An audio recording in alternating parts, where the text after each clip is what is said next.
How to estimate cost of flipping a house. The number one way new investors lose money: underestimating repair costs.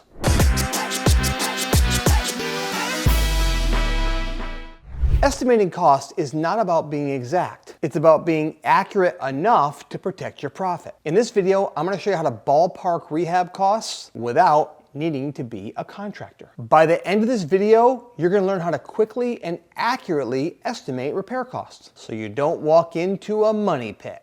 If you type this into YouTube to get here, I'm excited to talk to you today because you are already down the path of looking at a house. Maybe you have it under contract, and now you're saying, uh-oh, now I have to estimate repair costs. How do I do it? Or at least you're getting prepared down the road further from just finding your initial deal. So congratulations, I'm excited. Let's jump right in. There's two different kinds of estimation. There's estimations to buy a property initially. Then there's the estimation when you're putting together an exact rehab budget. I want to talk about both, but I want to spend more time today talking about how to estimate to buy a house. Now, if you're an engineer, I'm going to tell you right up front, this is going to sting a little bit. It's not an exact science. This will not come out to an exactly perfect number because when you are estimating to buy a house, you are looking for a range.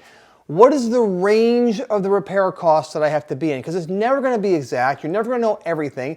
And it's going to fluctuate up or down when you get into the actual numbers. And you won't know those numbers until the job is all done and every final bill is paid. It's only then that you will know what the actual rehab costs. So if you're an exact kind of a person, take a deep breath, because this is not going to be an exact science, and that is okay. All we're trying to do is say, what do we think it'll cost to repair this house? Because once we know that number, we can plug it into a bigger equation, which I'll give you now. This is a quick side note, but to find out what you should offer on a house, I want you to take the ARV, or the after repair value. I want to multiply it by 70%. Then you subtract the repair costs we're going to talk about right now.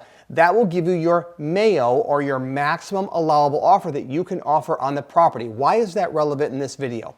Because every dollar that you buy under MAO gives you cushion. It's pure profit in your pocket if everything goes as planned. But if things don't go as planned and what you estimated to repair winds up being more and you bought it for cheaper, you have your profit built in. So you always make your money when you buy in real estate. You always make your money when you buy. You realize that money, or you cash the check, when you sell the house. But it only sells for what the market says it's going to sell for. You can buy it for however deep you can negotiate it. And again, the deeper you buy, the better you're protected, and your repair costs don't have to be so exact. Now, let's start off with, how do we walk through a house? Well, number one, I want you to start before you even get to the house. As you are driving up in the house, look at other neighbors. Look at other nice houses that are finished in the neighborhood. That gives you an idea of what you have to do to your house to make it sell. So have your eyes peeled. Don't be on your phone. Don't be staring at your GPS. And pull up to the house and say, wow, how's the driveway look? How's the outside of the house look?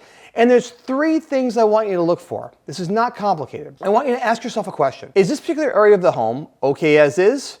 Do I have to repair it, or I have to replace it? Once you know the answer to that question, you can start to assign a number to it. Now, we give our students what's called the home flipping checklist. So if you ever want to know more about that, we have videos on our channel. You can learn all about that. And if you find us online, I'd be happy to give you a copy of that so you have it for yourself. But the home flipping checklist is very simple. It's everything lined up that says, when I walk around a house, is it okay as is? Do I repair? Do I replace? I want you to clump things together. Like, when you walk up to the outside of a house, look at the siding, look at the windows, look at the steps, look at the garage, look at the roof, look at the landscaping. These are big items. I don't want you to look for small things. Don't look for a crack in a window. Don't look for paint chipping. Those are small items that cost hundreds of dollars to repair. You're trying to see what the big items are going to cost, because that's what you're going to do your first initial estimate on. So if you walk up and see that a roof looks bad, here's my rule of thumb.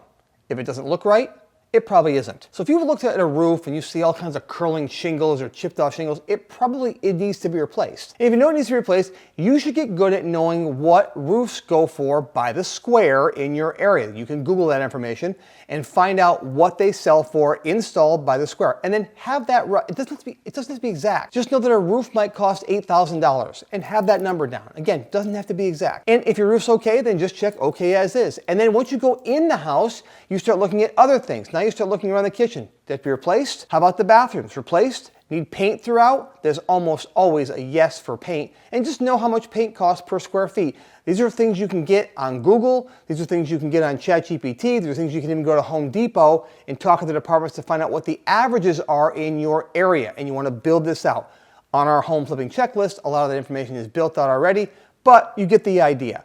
And all you're looking for when you go through then is to say, now I've got all the cosmetic stuff. Now I want to go down to the basement or whatever area has the utilities and say, how are my utilities? Do I have a septic? Do I have a well? How do they look? By the way, always have those inspected because you want to make sure that any big items are covered. You want to make sure that you have your butt covered for an inspection. Just write down what's okay as is, what needs to be repaired, what needs to be replaced, and then start throwing numbers at them.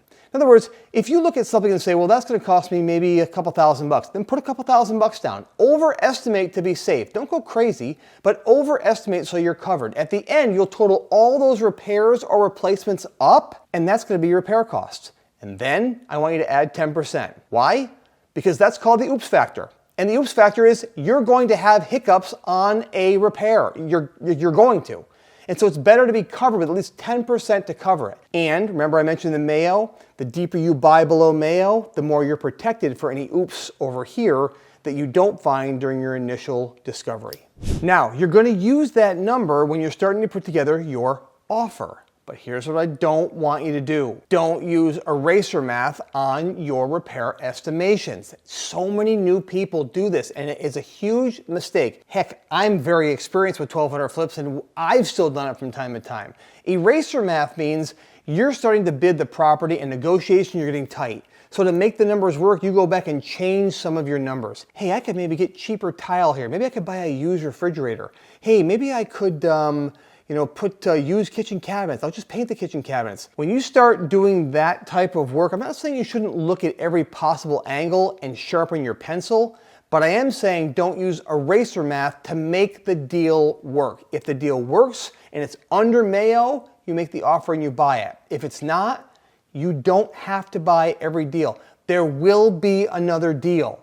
I promise you there's always the next deal. It may not happen tomorrow, it may not happen next month, but there will be another deal that'll be profitable. Better to wait for the profitable deal than to push a bad position and lose money on a deal because you didn't have the estimation down or you used eraser math. So here's a pro tip. You may say, Glenn, I don't know anything about construction at all. Then my suggestion to you is befriend a home inspector. Now, yes, you can pay them their full fee of $500, $700 to come in, do a complete report on the entire house. I suggest that you ask them what their rate might be if they just did a walkthrough with you. What home inspectors don't like to do is the paperwork side of this. It's very tedious for them, and they don't like that. But walking around talking and showing you things need to be repaired and you take your own notes, number one, you can learn from them, which is great. And number two, they don't have to do a lot of heavy lifting on it, so that's a great thing for them, and it will keep you out of harm's way because they're going to see things that you don't normally see.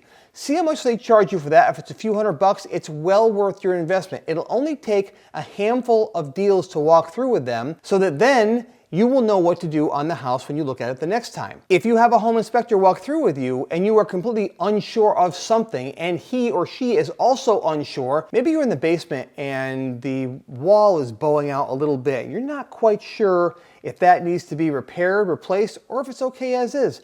Sometimes they're fine, but you won't know till someone structural comes in, and that might be the time to hire someone to come in and take a look at that particular area of the house to see what your options are. Don't be afraid to call in a professional on your estimations.